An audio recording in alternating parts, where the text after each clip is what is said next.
foxes, lions, zebras, a guy who can transform his arm into a wolf, cats and dogs living together, mass hysteria! That's what this week's chapter of One Piece was all about, and probably one of the most visually appealing chapters of the series that I have ever had the pleasure of reading. Lots of information to take in this week's chapter, so let's just go ahead and start from the beginning. Most of this week's chapter was a flashback sequence, again, of Jack attacking the island of Zou, looking for the samurai, and getting ready to cause all sorts of destruction. The first half of the chapter, however, we go back to Inuarashi, who is the giant dog guy. He is the king of day. He rules the island during the day hours, basically from 6 in the morning to 6 at night. When nighttime rolls around, that's when Nekomamushi finally decides to show up. The big crazy cat rules the kingdom from 6 at night to 6 in the morning. They both get it right down the middle, and that's because apparently they don't get along with each other. And you know what? That makes sense. They're dogs and they're cats. Something that I think is really cool, though, is that Inuarashi actually recognizes Luffy's straw hat. It's because he either met Shanks or he knew Goldie Roger. I'm definitely going more towards the Shanks side, and he might even have traveled with him at some point. That's a pretty interesting detail, and it's also our first indicator that these guys are pretty freaking powerful, and we actually get to see them in action this week. Also, hilariously enough, whenever it's like a certain time of day, like say Nekomamushi is getting ready to take over at night, everybody who's active during the day goes to sleep, and vice versa. It's basically how they don't clash with one another. And then the big fuzzy battle finally begins. We go back to the flashback sequence of Jack the Giant Mammoth, who was attacking everyone. Now, biggest detail about Jack in this week's chapter. He's got a pretty big bounty. One of the biggest that I think we've seen in the series. 1 billion! And this guy is just the underling of another pirate. This is really setting the standard for how strong these characters are going to get from this point on.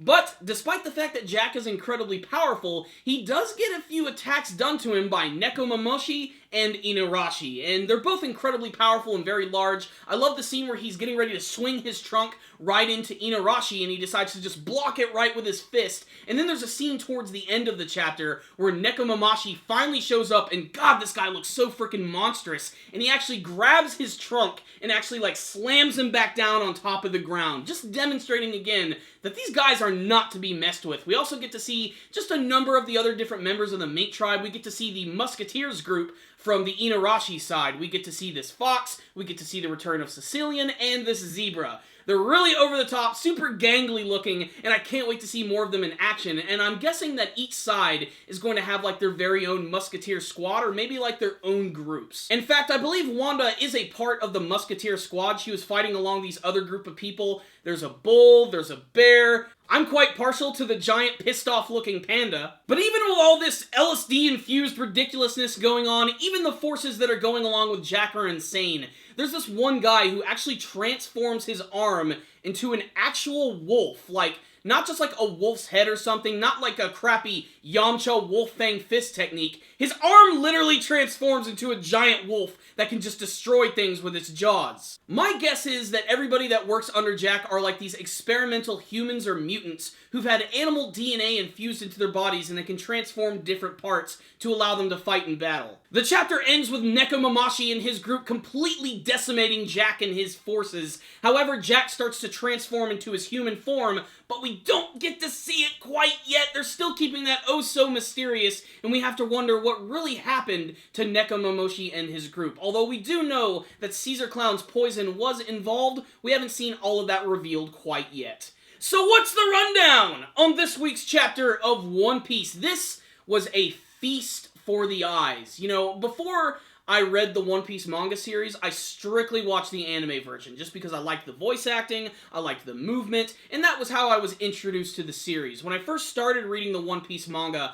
I always thought that it was really busy, there were too many things going on, but this was the very first time where you had all of this crazy stuff going on, and I just kept getting absorbed and looking at all of the different weird creations and characters. Inarashi and Nekomamushi are definitely one of the coolest groups of characters that I've ever seen. I love their designs. I'm really glad that I'm starting to recognize the Japanese language, because before they even introduced those characters, they mentioned their names, and I could tell because of the Neku and the Inu that they were probably going to be a cat and the dog, and that is the case. I love the fact that they don't get along with each other too, just reinforcing the fact that cats and dogs don't get along with one another. And their designs are fantastic. You know, before we saw Inarashi in bed, all bandaged up, but when he goes into battle, he's got all this armor on, a shield, and a sword. Nekomamushi is also just giant. He's just this big, puffed up looking cat who has this like giant, ridiculous looking tail. He kind of reminds me of the Cheshire Cat from Alice in Wonderland.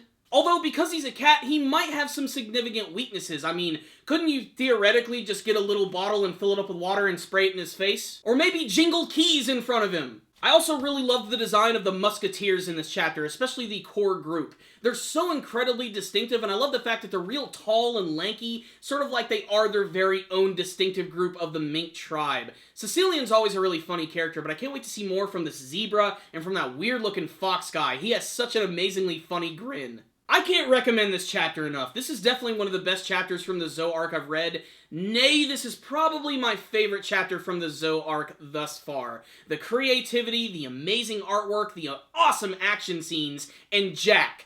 Jack is a freaking beast. For having a bounty that large, I really cannot wait to see what this guy's capable of, and I can't wait to see him in his human form, how he's going to incorporate his devil fruit powers. He might even be very similar to his underlings, where he can transform different parts of his body into a lot of different animals. For all we know, he has the ability to transform into multiple different creatures. That's just a weird theory on my part, but I think that would be really freaking awesome, especially after seeing Wolf Dude. So I probably missed a few things in this chapter, but that's just because there were so many amazing things going on. What I will say is, check out this week's chapter. It's really exciting, awesome action, amazing artwork, fantastic dialogue, lots of mystery and intrigue, and as soon as you're done reading it, you are definitely going to want to see the next one. So I'm giving this week's chapter a 5 out of 5. I thought it was a perfect read, and any One Piece fan should definitely check it out. You might see something you like. But if you did read this week's chapter of One Piece, please tell me what you thought about it in the comments section below. Did you have a favorite scene from this week's chapter? Who do you like more,